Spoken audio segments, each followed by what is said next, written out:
The sun rose gently over Fort Beaver, spilling long streaks of light across the parade grounds. Soldiers in neat uniforms moved briskly through their morning routines, boots striking the pavement in perfect rhythm. There was order here, discipline woven into every step, every salute, every motion. This was the kind of place where nothing unexpected happened, or if it did, it was swiftly controlled and tucked away before anyone outside could notice. Colonel James Whitaker embodied that same sense of order. He had served more than 30 years in the United States Army, his reputation carved from iron discipline and unshakable calm. In combat zones, he had been the man other men looked to when chaos erupted. His voice carried the authority of someone who had faced hell and refused to blink. Even in retirement, many imagined he would be the type of man who straightened his back at dawn and checked his watch with precision. To the younger officers, Whitaker was a legend, a reminder of a generation of leaders hardened by Vietnam, tempered by years of conflict, and sharpened by decisions too heavy for most to carry. He never raised his voice unnecessarily. He never let his hands tremble. He was the steel spine of every room he entered. That morning, however, something unusual stirred at the base. Word spread quickly, not in shouted commands, but in whispers carried from one soldier to another.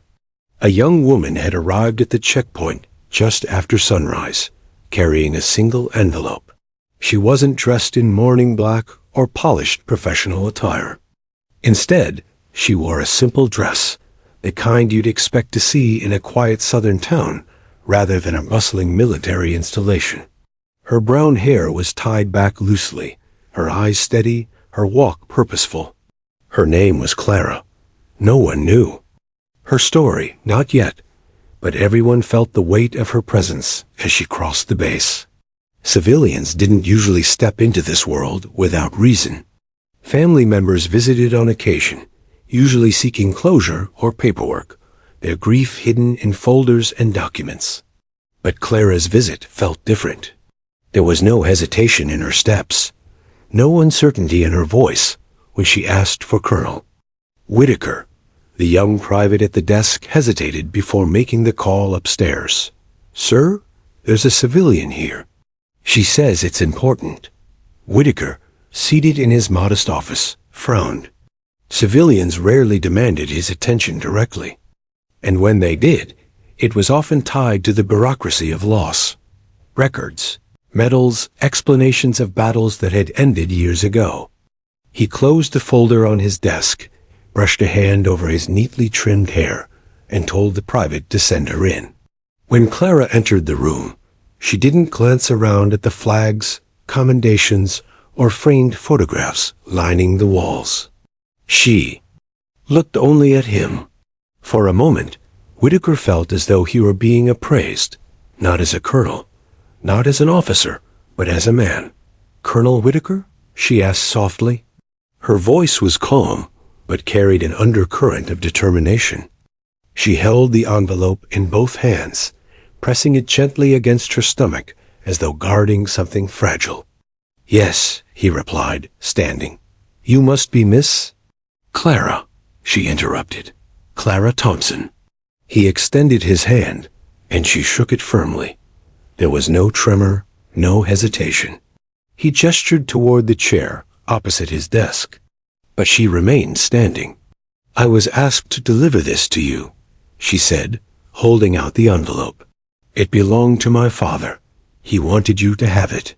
Whitaker accepted the letter with the same composure he gave to medals, reports, or ceremonial gifts. His face betrayed nothing, though his eyes flicked briefly to the name written on the front.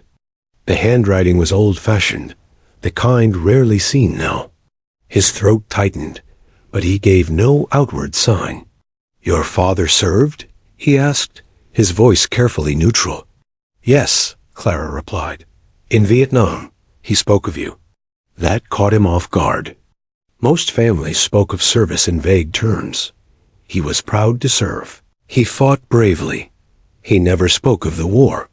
Rarely did they use names, and rarer still did they travel across states to hand-deliver a letter decades.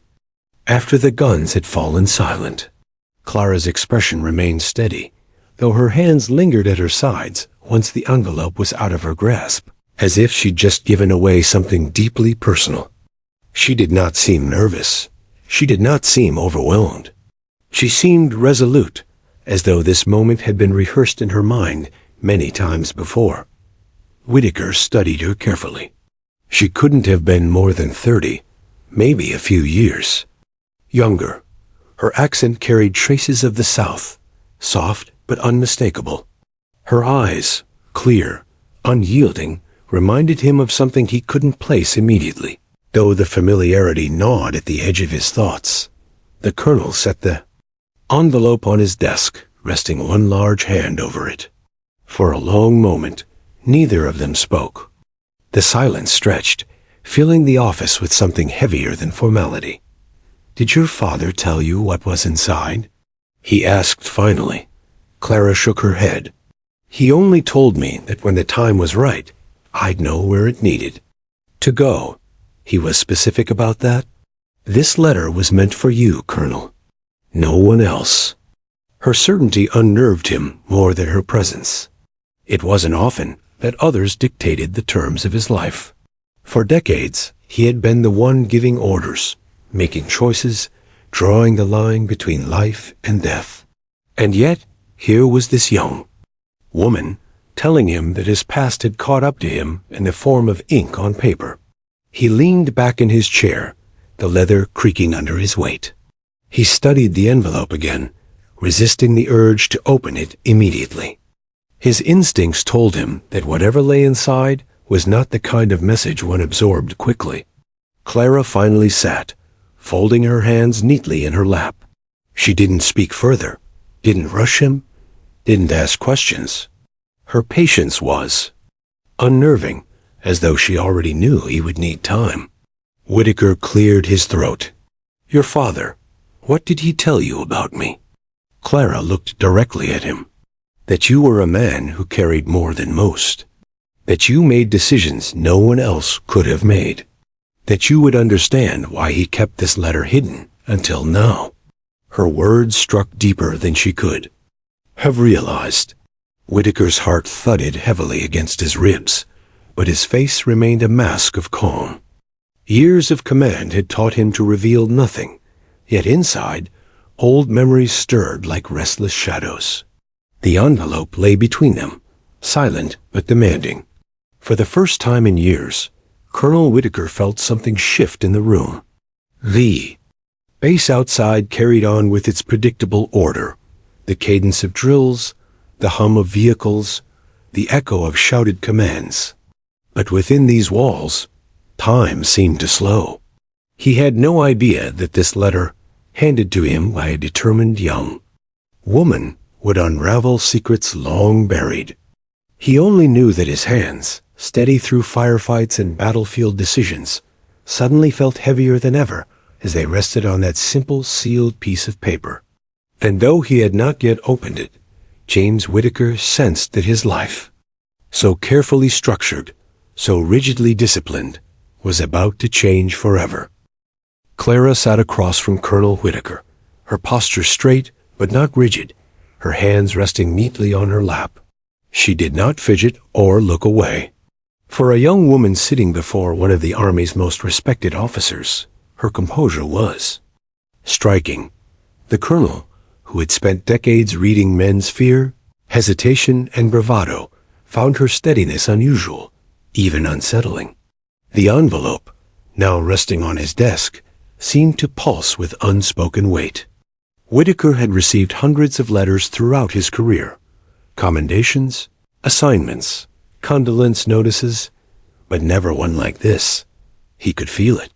Something about the girl's manner told him this wasn't routine, wasn't a letter that could be skimmed, signed, and filed away. Whitaker folded his hands slowly, his eyes locked on Clara. "Your father told you nothing about what was written here?" he asked. "No, Colonel," Clara replied. Her voice was clear, unwavering. "He said it wasn't mine to open. He was very firm about that. He told me that when the day came, I would know where to take it. And I did. Her simplicity unsettled him more than any elaborate explanation could have. She wasn't asking for anything. She wasn't demanding answers, recognition, or favors. She was only fulfilling a duty her father had pressed upon her. That kind of obedience, that kind of clarity, was rare outside the military. Whitaker studied her for another long moment. There was something familiar about her eyes, a depth, a quiet persistence. He pushed the thought aside and leaned forward, pulling the envelope closer. His fingers brushed over the worn paper, the edges yellowed slightly with age. This letter had been written long ago. "Tell me," he said carefully, "how did your father speak of me?" Clara tilted her head slightly, considering. He didn't speak of the war often. When he did, it wasn't about battles or medals. It was about people. He mentioned you more than once. He said you were steady, that when everything fell apart, men looked to you because you never faltered. He said you carried things no one else would have survived. The colonel's jaw tightened. He had heard praise like that before, but it never felt like praise. The words always sounded like accusations disguised in respect, steady, unfaltering. Those were the traits of men who had buried their souls to keep moving forward. "Did he ever tell you what happened out there?" Whitaker asked. "No," Clara said. "Only that the war never left him. He carried it every day, even when he was laughing, even when he tried to hide it. I could see it in him. But about you, he was always careful. He spoke with respect, but there was something unfinished in the way he said your name. As if he was still trying to decide what it meant to him." Whitaker nodded once, though inside, unease tightened like a noose. Clara's father had not been just another soldier under his command. He had been one of those men whose face Whitaker could still see clearly in memory, covered in sweat and mud, clutching a rifle in trembling hands, waiting for orders that could decide who lived and who died. And now, decades later, that man had sent a message from beyond the grave. Whitaker slipped a finger under the seal and opened the envelope. He pulled out a single folded sheet of paper, the handwriting sprawling across it in black ink. His eyes widened slightly as recognition struck. He knew the hand. He had seen it before, in reports hastily scribbled in the field, in letters men, drafted during lulls in the fighting. His chest tightened. The letter began with a greeting, formal, almost stiff. But then it shifted, the words unraveling into something heavier, more personal. Clara watched quietly as his eyes moved across the page. She didn't lean forward or try to read over his shoulder. She simply waited, her presence steady, as if she understood the weight of the moment. Whitaker's mind began to slip backward through the decades. The words pulled him into 1968, into the damp, suffocating jungles of Vietnam. He could hear the insects, the distant thud of artillery, the crack of gunfire echoing through the trees. He could smell the smoke, the sweat, the stench of fear that clung to every man. And above all, he could feel the weight of command, the unbearable responsibility of deciding where to move, when to strike, when to retreat. Clara's father described one night in particular. He wrote of an ambush, of chaos tearing through, the ranks of men falling in the dark. He wrote of orders given and carried out, of lives lost and saved in the span of minutes. Whitaker's jaw tightened as he read. He remembered that night. He had tried to bury it, but memory was merciless. He could still see the faces, hear the shouts, feel the crushing silence that followed his decisions. The letter was not an accusation. It was not written with bitterness or anger. It was written with a kind of weary honesty, the kind that came from years of silence finally breaking. Clara's father admitted he had carried questions for decades, questions about choices made, about lives left behind. He admitted he understood the weight of command, but the understanding did not erase the pain. Whitaker's hands, usually steady as stone, tightened around the paper. He forced himself to focus. The letter shifted again, becoming less about war and more about legacy. Clara's father spoke of his life after the war, of returning home, of building a family, of carrying invisible scars. He wrote of Clara herself, though not in detail, not yet. He wrote of how his decisions had been shaped not just by survival, but by something he had never spoken of aloud. Whitaker glanced up briefly. Clara's eyes were still fixed on him. Calm and searching, she didn't ask what the letter said. She didn't demand answers. She simply trusted the moment to unfold on its own. The colonel swallowed hard, lowering his eyes again. He hadn't reached the end yet, but he could feel something gathering there, waiting for him like a shadow at the edge of a clearing. The words on the page pressed deeper into memory, peeling back layers Whitaker had fought to keep buried. For decades, he had lived with the belief that silence was mercy. That men carried their burdens alone, so others wouldn't have to. That was what discipline demanded. That was what leadership required. But as his eyes moved closer to the final lines of the letter, his confidence wavered. He sensed that what awaited him at the end was not simply a memory of war, but something far more personal. He forced himself to pause, folding the letter halfway and setting it gently on the desk. His breathing was steady, but only because he willed it to be. His hands, though, betrayed him. They trembled just slightly, enough for Clara to notice. "You don't have to finish it now," she said softly. Her words startled him. She wasn't pressing him. She was offering him time. It was the kind of compassion he hadn't expected. But Whitaker shook his head. "No, your father wanted. And to read this. I owe him that much." He lifted the letter again, his eyes returning to the ink. And though the office remained silent, though the base outside carried on as usual, the weight inside that room deepened. Whitaker was no longer just a colonel, no longer just a man of iron discipline. He was a soldier staring into the past, forced to confront truths that had waited patiently for decades to find him. And Clara, steady, quiet Clara, was the witness fate had chosen. The letter trembled slightly in Whitaker's hands, though his face remained disciplined. He leaned back in his chair, eyes tracing each word with the careful precision of a man used to absorbing battlefield reports. But this wasn't a report. This was memory captured in ink, and every sentence dragged him back to a place he had spent decades trying to escape. Clara's father had written of a single night in 1968, one Whitaker remembered far too clearly. The words were vivid, alive, almost cinematic. He could hear them in the room now.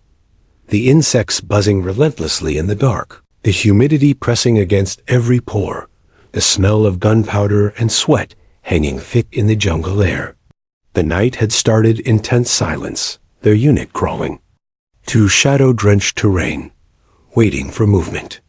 Then, like lightning splitting the sky, chaos erupted. Gunfire rattled through the trees. Flares streaked overhead. The jungle, once cloaked in darkness, flared into bursts of ghostly green and red light. Men shouted. Some cried out in pain. Others cursed as bullets tore past them. The letter described it in painful detail. Colonel, Clara's father, had written, "I remember that night as if it were carved into my bones. We were pinned down, outnumbered, with no clear path forward. Men were falling fast. You shouted orders through the noise, calm and steady, as if the chaos didn't touch you. I clung to your voice, because it was the only thing that cut through the madness." Whitaker closed his eyes for a moment, remembering. He had been steady. He had forced his voice to remain clear, even as men screamed, even as bodies fell around. He had known that panic spread faster than bullets. If his men heard fear in his tone, the whole line would collapse. The letter continued. You saved me once that night. I was exposed, pinned down, my rifle useless in the mud. I thought it was over, but you spotted me. You shouted for cover fire, and somehow you dragged me back behind the line. I don't know how you found the strength, but you did. You saved me. I've never forgotten that. Whitaker swallowed hard. He remembered pulling Clara's father, Private Thomas Thompson, back into the shallow ditch where the survivors had huddled. He remembered the weight of his body, heavier than expected, the mud sucking at their boots as he hauled him across. He had acted without thinking. It had been instinct, duty, brotherhood. But the letter didn't stop there. There was another moment. Later that night, it read, The enemy pressed hard, and we were scattered. One platoon begged for reinforcement, their voices carrying through the trees. I was close enough to hear them. I was close enough to hear their desperation. But you made the call. You pulled us back. You ordered us to move, to regroup, to leave them where they were. I remember the silence after their cries faded. I have carried that silence ever since. Whitaker's breath hitched. He forced himself to keep reading, though his eyes blurred for a moment. You saved some of us by sacrificing others. I have never judged you for it. I couldn't. I wasn't in your place.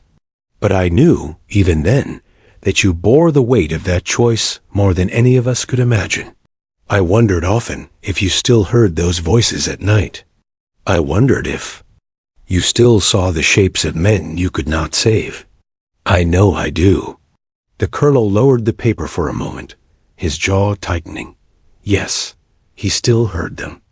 Every night, in every silence, in the stillness before sleep. Their voices had never left him. The jungle was still inside him, waiting. The cries of men he had abandoned for the survival of others still clung to him like shadows that refused to fade. Across the desk, Clara remained still. She didn't interrupt. She didn't ask what the letter said. She seemed to sense this was a sacred moment, one that belonged to her father and the colonel first. Her patience unsettled him. It was as though she already knew that, whatever the letter contained, it wasn't something that could be rushed. Whitaker lifted the letter again. Clara's father had continued, I survived because of you. I built a life because you made a call no one else wanted to make. I raised a daughter because you chose who lived that night. But I could never stop asking myself, what did it cost you, Colonel? What part of yourself was buried in that jungle? When you gave that order, did you ever forgive yourself? Whitaker's throat tightened. Forgive himself? That had never been an option. Forgiveness was for men who made mistakes. He had not made a mistake. He had made a choice. The only choice that had kept a fraction of his men alive. Yet knowing it had been necessary did not erase the faces of the dead. It did not erase the sound of their pleas. His hand, steady through firefights and funerals, trembled slightly as he lowered the page again. He stared at Clara. She sat with perfect stillness, her gaze unwavering, as if waiting for him to find words he did not have. The colonel forced himself to straighten in his chair. He had built his reputation on composure, on unshakable calm. But the letter stripped away those defenses piece by piece, reminding him he was still a man of flesh and memory, not stone. The silence stretched. Outside, the bass carried on. Boots struck pavement in rhythm. Voices barked commands. Engines hummed. Yet inside that office, time stood still. Whitaker set the letter carefully on the desk, pressing his broad palm against it as though to keep it from floating away. He looked at Clara and asked quietly, Why now? Why did your father wait until after all these years to give me this? Clara shook her head. He never explained.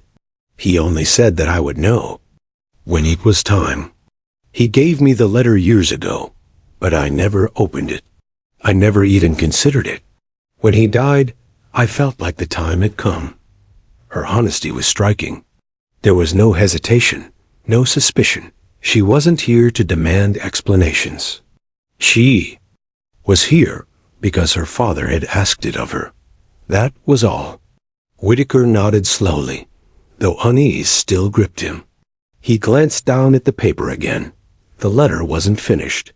More words waited below, paragraphs written in that same familiar hand. And something about the way Clara's father had built toward each revelation told him the most difficult part was yet to come. Whitaker's hand hovered over the page. He considered folding it and setting it aside, taking time, letting the words rest. But the soldier in him, the commander who had never turned away from a battlefield, wouldn't allow him to stop. Halfway, he inhaled slowly, steadying himself. Then he lowered his eyes back to the letter, back to the past that refused to stay buried. And as his gaze reached the next lines, the room seemed to close in around him, heavy with the weight of truths waiting to be uncovered. The colonel's office, usually a sanctuary of order, had become suffocating. The air felt thick, the walls pressing in as if to listen. Whitaker sat rigid in his chair, the letter trembling slightly in his grip. He had faced enemy fire, walked through minefields, and commanded men under impossible odds without flinching. Yet now, a single sheet of paper reduced his hands to uncertainty. He read on. Clara's father had shifted tone. His words became sharper, more precise, as though each one had been carved carefully after decades of silence. "I knew, Colonel, what your decision cost you that night," the letter said. "I saw it in your eyes. You gave the order to fall back, to leave one platoon behind. It wasn't because you didn't care. It was because you cared too much. Because you knew you could not save them all. You chose the living over the dead. I have wrestled with that memory for years. But I wonder if you ever wrestled with it yourself." Whitaker's jaw tightened. Wrestled with it? No. He had been consumed by it. There wasn't a night that passed when he didn't hear the echoes of men's voices carried on humid jungle air. They had begged. Some had cursed him. Others had cried out to mothers, to wives, to God. His command had been final.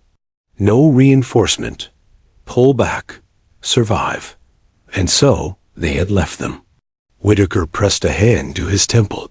He could still see the jungle that night, the red flares burning overhead, the muzzle flashes stuttering in the dark, the shadows of men fighting to their last breath as the rest of the unit retreated. His men looked at him with relief, but also with something unspoken, a question that lingered even as they obeyed. The letter carried those eyes, those voices, back into his office. "You didn't lose your soul that night, Colonel," Clara's father wrote, "but you buried it. You buried it with the men we left behind. I carried that weight too, though not as heavily as you. I could always tell you lived with the ghosts more than the rest of us. You had to. You were their commander."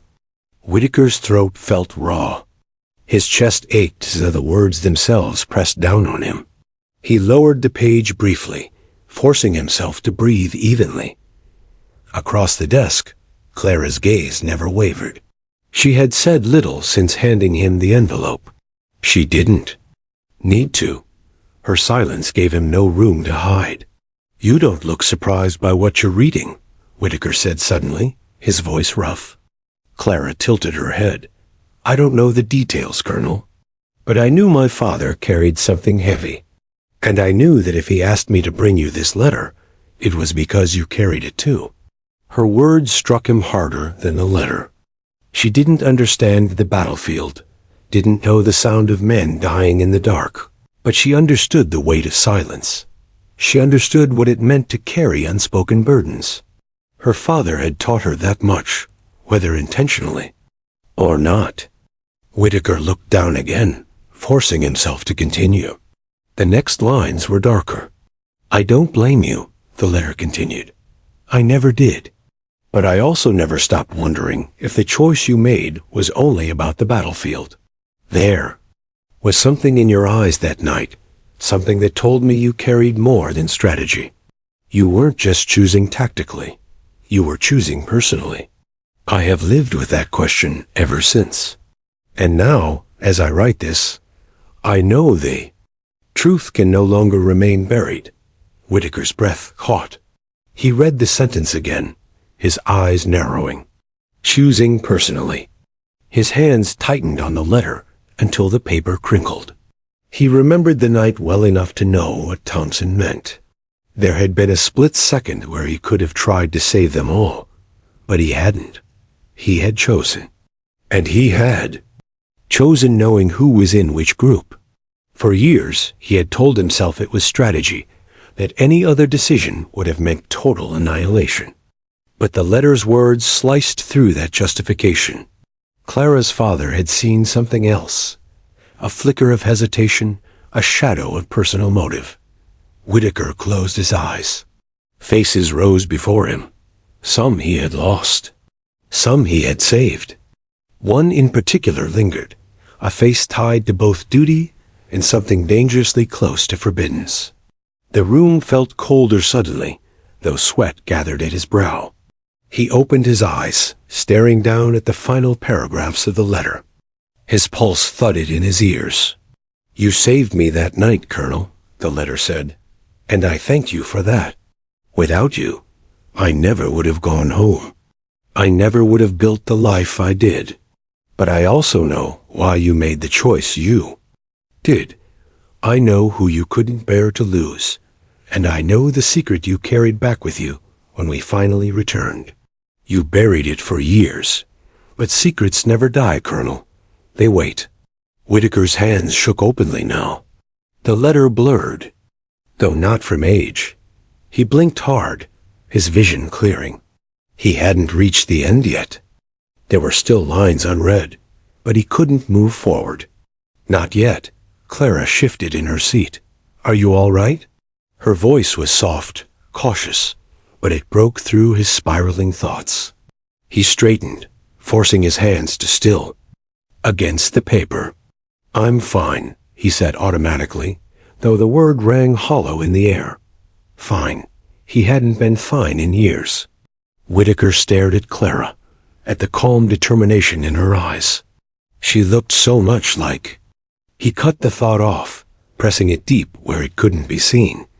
He couldn't let his mind go there. Not yet. Instead, he set the letter gently on the desk, folding it halfway to shield the words. Clara leaned forward slightly. If it's too much, you don't have to read it all at once. No, Whitaker said firmly. Your father wrote this for me. It would dishonor him to leave it unfinished. But even as he said the words, he knew he was stalling.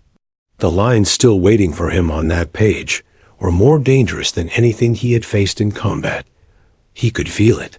For the first time in decades, Colonel James Whitaker, the man known for never faltering, never breaking, sat with hands trembling and heart unsteady.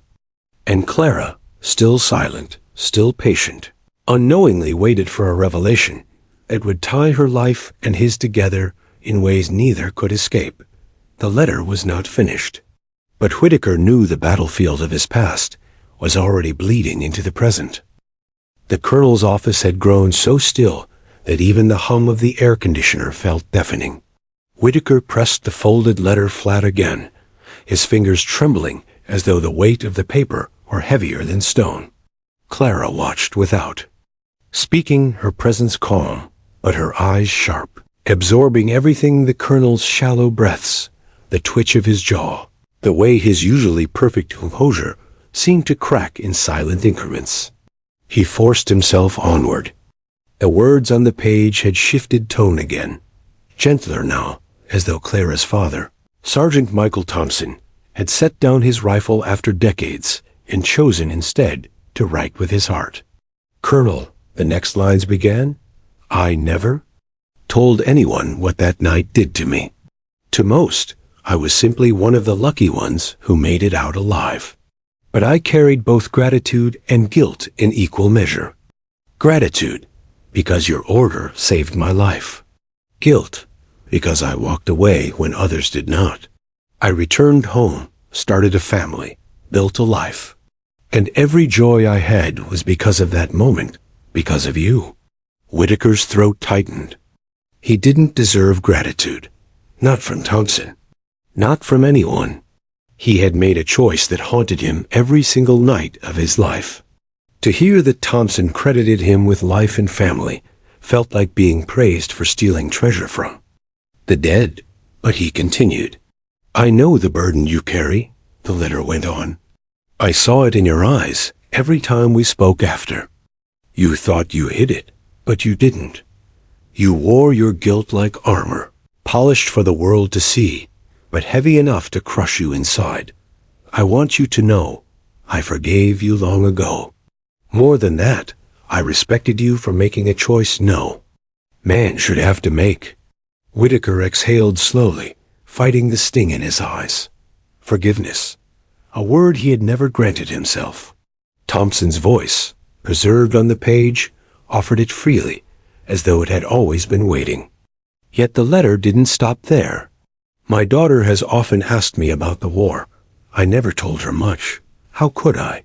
How could I explain the smell of burning earth, or the sound of boys too young to shave screaming for help? But I did tell her about the men I admired. I told her about you. Not the uniform, not the rank, but the man who carried us when we couldn't carry ourselves. I wanted her to know the kind of strength existed in the world. Whitaker's eyes flicked upward, almost involuntarily, to Clara. She sat quietly. Across from him, her hands folded neatly in her lap, her posture straight. There was no suspicion in her gaze, no demand. But something in her expression steady, quietly determined, reflected exactly what the letter described. He swallowed hard and returned to the words. I also need you to know, the letter continued, that while I respected you as my commander, I trusted you as something more. I trusted you as a man. I confided in you things I never told another soul. And though we were bound by rank and circumstance, there was a bond between us deeper than the military could define. It is that bond that gives me the courage to write what I must write now. Whitaker paused. His pulse quickened. He could feel the shift the letter was tightening around him, guiding him towards something inevitable. Clara tilted her head. Slightly. Is it difficult to read? She asked gently. Whitaker wet his lips, struggling for an even tone. It's difficult to remember. Her eyes softened. Take your time. He nodded stiffly, but there was no time to take. The letter was a blade, and it had already cut too deeply to stop now. He pressed on. I never spoke of my fears to anyone, Colonel, Thompson had written, but you knew them. You knew I doubted myself as a leader. You knew I feared going home broken. And yet, somehow, you gave me the courage to face both war and peace. When I met the woman who became my wife, I carried your example in my heart. I told myself if I could be half the man you were, I could be worthy of her love. Whitaker's chest constricted. He remembered those late nights in the jungle, when Thompson had confided in him about home, about dreams, about the kind of life he hoped to build when the war was over. Whitaker had listened quietly, offering few words, but steady presence. To hear now that Thompson had measured his own worth by Whitaker's example felt like an undeserved honor. The letter's next lines sharpened again. But I also must confess something, Colonel. A truth I have kept locked away all these years. I know things that you never believed I saw. I know why you chose as you did that night, not just for strategy, not just for survival, but for reasons tied to the deepest parts of you. And I know that secret followed you home, as it followed me. It shaped everything that came after. My silence was not betrayal.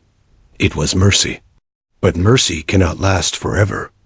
Whitaker gripped the desk so hard his knuckles whitened. The room swayed slightly, his breath ragged. Clara shifted again, but didn't speak. The letter wasn't just about war. It wasn't just about guilt or forgiveness. It was leading him toward the truth he had buried so deep, even his decorated career couldn't conceal it.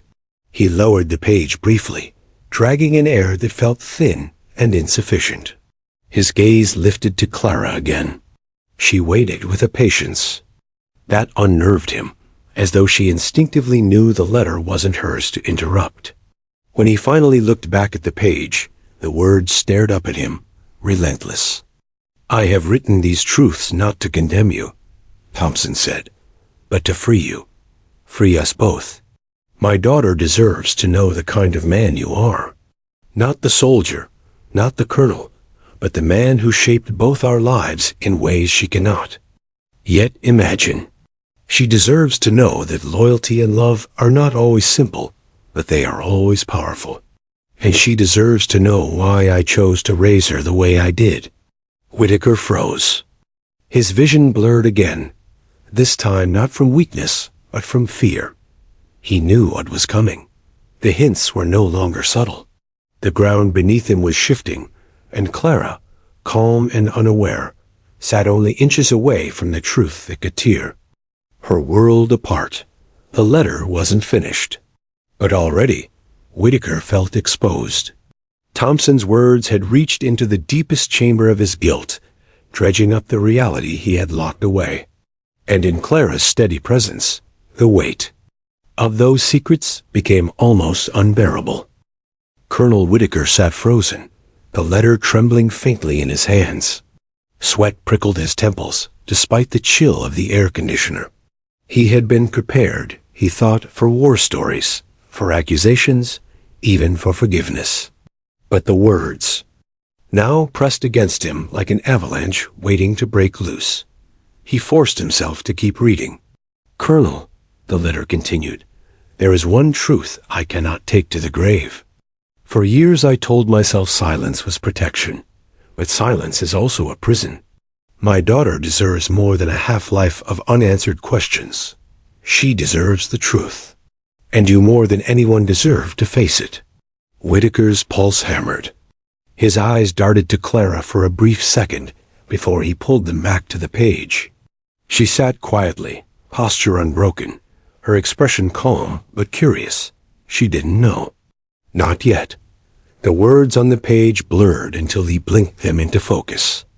"You and I both know what happened overseas," the letter said. "We both know that in the midst of war's chaos, moments of humanity still found us.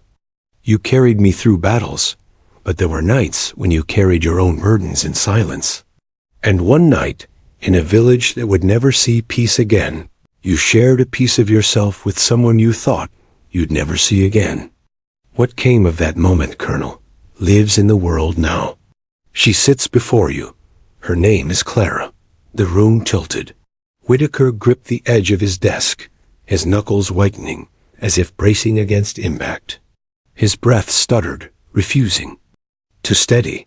He reread the line, desperate for some misinterpretation, some mistake in Thompson's words. But there it was, plain and brutal. She sits before you. Her name is Clara. The colonel's eyes darted once more to the young woman across from him. She looked so calm, so composed, with no inkling of the hurricane that had just detonated in his chest.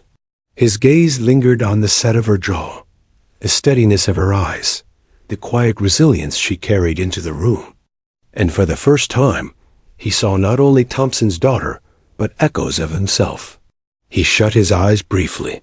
No, it couldn't be. But the memory slammed into him anyway. A night decades ago, brief and unguarded, when he had sought solace in the arms of a woman whose name he had whispered only once. A night buried under layers of war and denial. A night he told himself meant nothing against the backdrop of duty. Until now. He opened his eyes, his hands trembling as he turned back to the page. "I raised her as my own," Thompson's words continued. Not because she wasn't mine in spirit, but because I wanted her to have a name, a home, and a father who would never abandon her. You gave me life that night in the jungle, Colonel, and I swore to give her life in return. She never needed to know the difference until now. She deserves the choice to understand where she comes from. Whitaker's vision blurred again, this time with tears he couldn't force back. His jaw clenched, but the muscles trembled as though his body itself rejected the truth. Clara's voice pierced the silence. "Colonel?"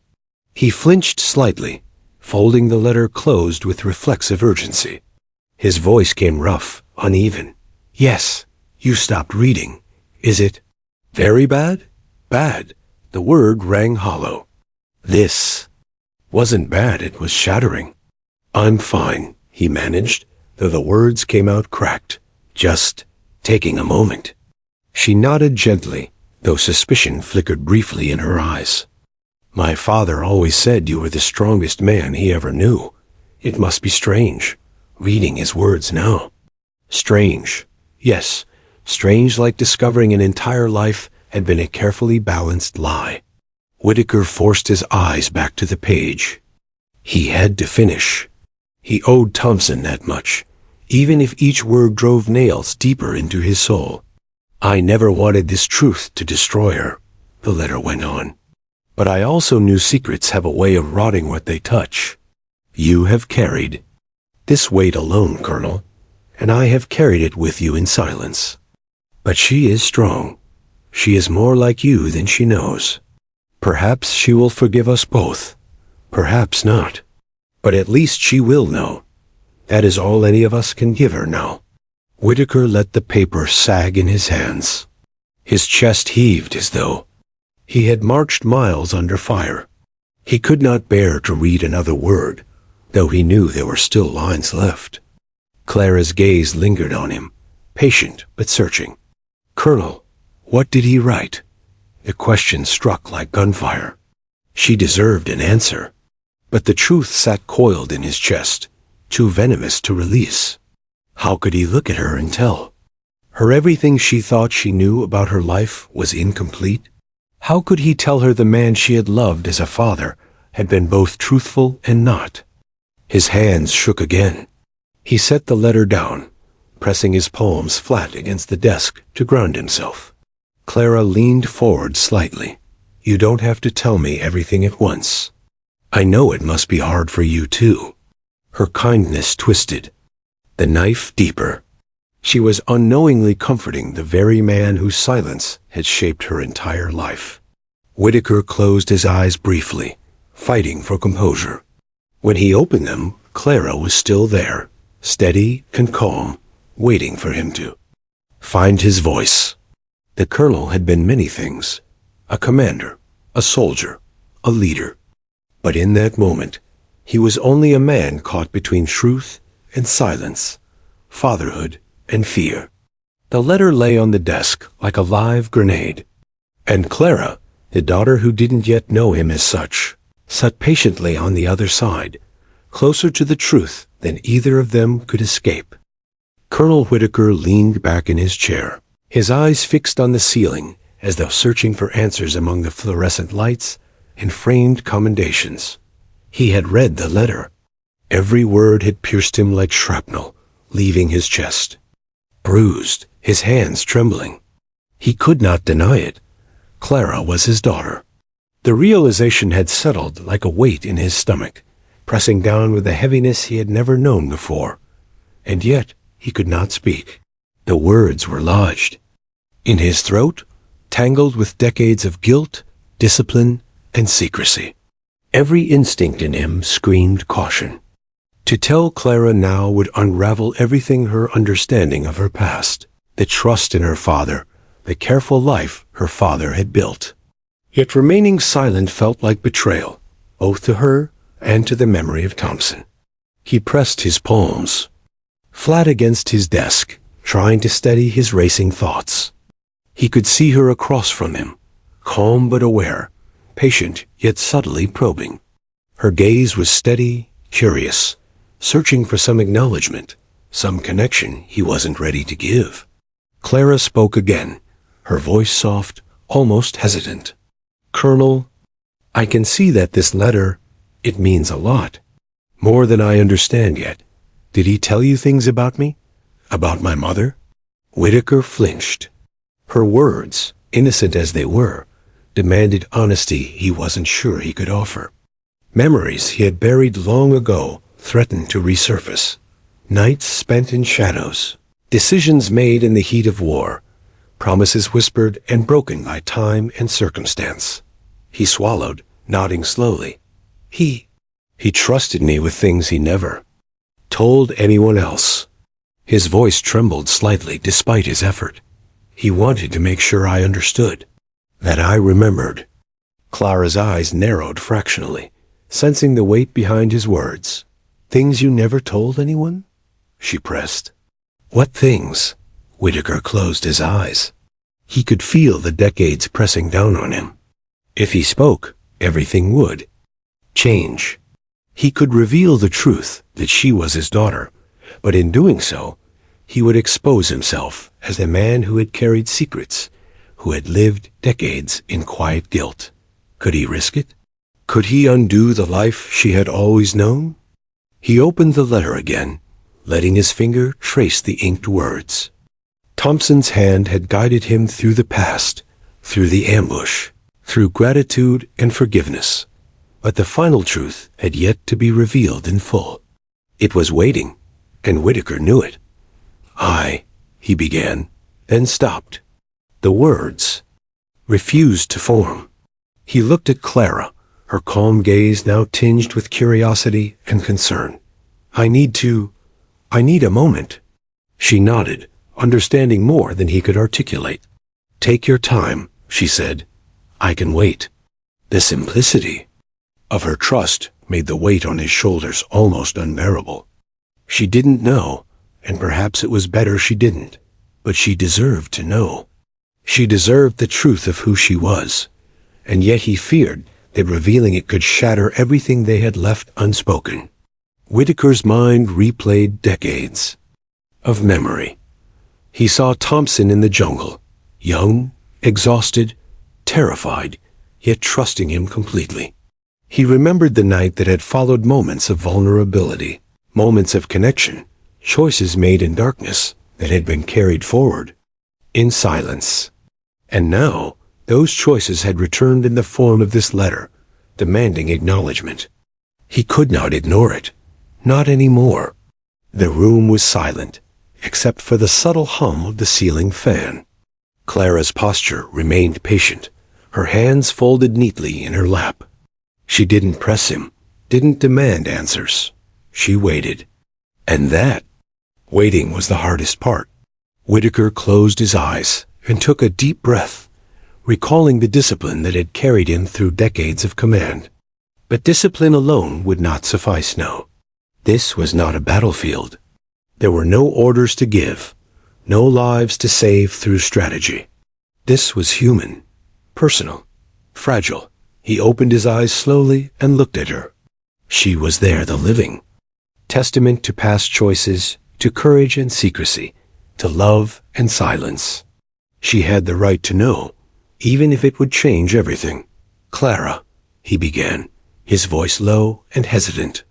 There are things about your past, about your family, things I haven't spoken of. Her eyes widened slightly, but she remained calm. I understand. You can tell me when you're ready.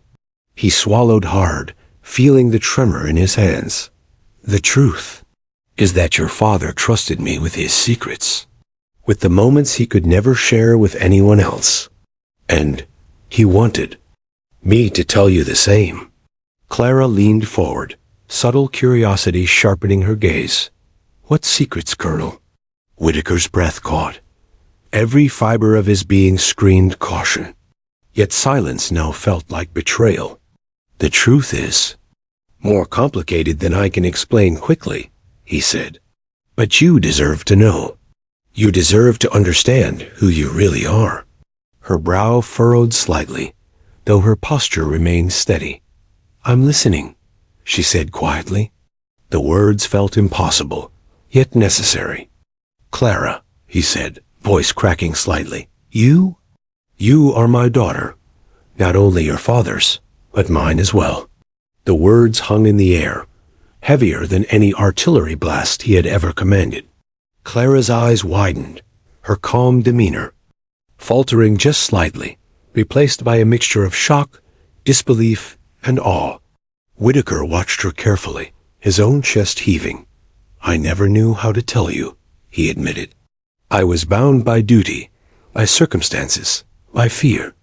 And I carried that silence for far too long." Clara's gaze softened, confusion and realization colliding in her expression. You're saying you're my father?" "Yes," Whitaker said, his voice barely above a whisper. "And I should have told you years ago, but the timing? I couldn't. And now, all I can do is tell you the truth and hope you understand." Tears gathered in her eyes, though she blinked them back quickly. "All these years? I thought I knew who I was, my father, and now you?" Whitaker leaned forward slightly, placing a hand over the letter on the desk. "You are still you, Clara, strong, brave, kind, exactly as your father, and I hoped you would be. But now you know the truth about where you come from." Silence fell, heavy but not uncomfortable. The weight of decades of secrecy was finally lifted into the light. Whitaker had faced impossible choices before, but this revealing his daughter to herself was the hardest battle yet. Clara finally spoke again, voice trembling slightly. I don't know what to say." "You don't have to say anything yet," Whitaker said gently. "Take your time. Understand it in your own way." She nodded slowly, tears glistening. "But unfallen, I think I need to read this letter too, to understand him, and you." Whitaker nodded. "Yes, that's exactly what he wanted, for you to read it, for you to know everything." The colonel leaned back, exhausted, trembling but relieved. The revelation was out, and yet the work had only just begun. Father and daughter now shared a truth that could never be taken back, and the consequences, painful, redemptive, and transformative, would ripple through both their lives.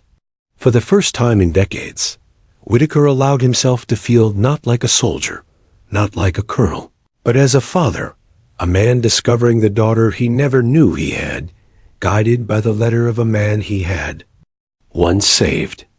And Clara, the girl who had come seeking answers, now held the key to understanding the life that had been carefully hidden from her. The office was silent once more, but the stillness was different now. It was not the quiet of discipline or routine. It was the quiet of revelation, of understanding, and of beginnings forged in truth. The colonel's hand still trembled slightly as he pushed the letter toward Clara. She reached for it carefully, as if touching something sacred, and unfolded the paper, her eyes scanning the inked lines. Whitaker watched her closely, heart pounding, every muscle tense with anticipation. The truth was out, but the work of understanding, of reconciling decades of silence and secrecy, had only just begun. Clara's lips parted as she read her father's words. The letter detailed the ambush, the impossible choices, the gratitude, and the burden Whitaker had carried silently for years. Each sentence seemed to bridge the distance between past and present, between Thompson and Whitaker, between the life she had known and the truth she now faced.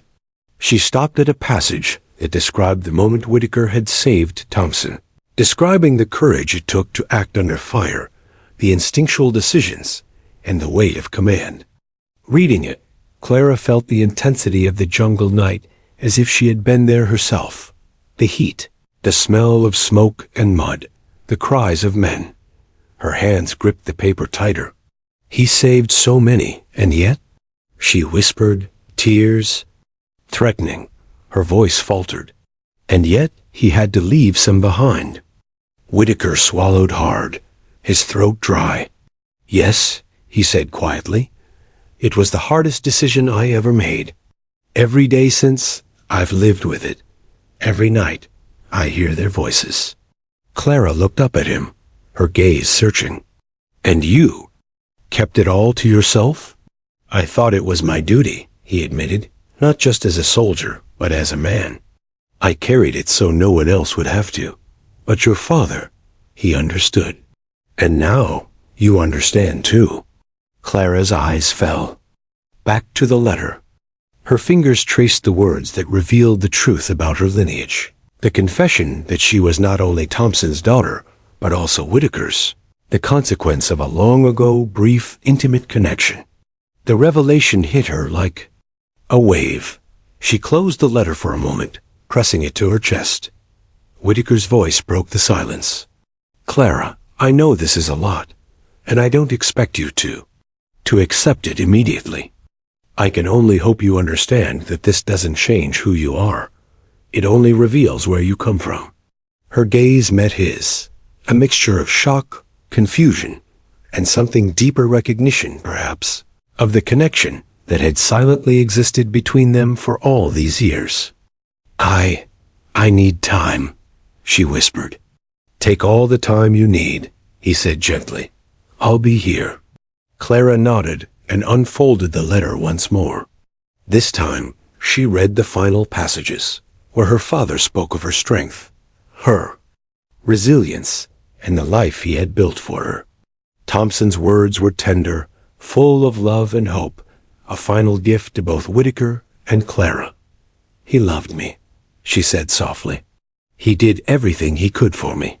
Whitaker nodded, emotion thick in his voice. He did. And he trusted me to protect that life when he could not. That's why he wrote the letter. Clara paused, looking up at him with a mixture of vulnerability and courage. And now it's our turn, isn't it? Whitaker's throat tightened. Yes, it is. They sat together in silence for a moment, letting the weight of the past settle into the quiet of the office. Outside, the base carried on, unaware of the personal war that had just ended within these walls. Inside, father and daughter connected by history, sacrifice. And now truth began to navigate the fragile terrain of reconciliation. Clara spoke. Again, her voice steadier now. I never thought I'd meet my father and not know it. And now, here you are. I don't know what to feel. You can feel whatever comes, Whitaker said. Shock, confusion, anger, relief, love. It is valid. She smiled faintly, a mix of tears and courage in her expression. Then I'll start with relief. I'm glad to know you. Whitaker reached out, lightly resting his hand over hers. I'm glad to meet you too, Clara. I've wanted this moment for decades, even if I didn't know it was possible.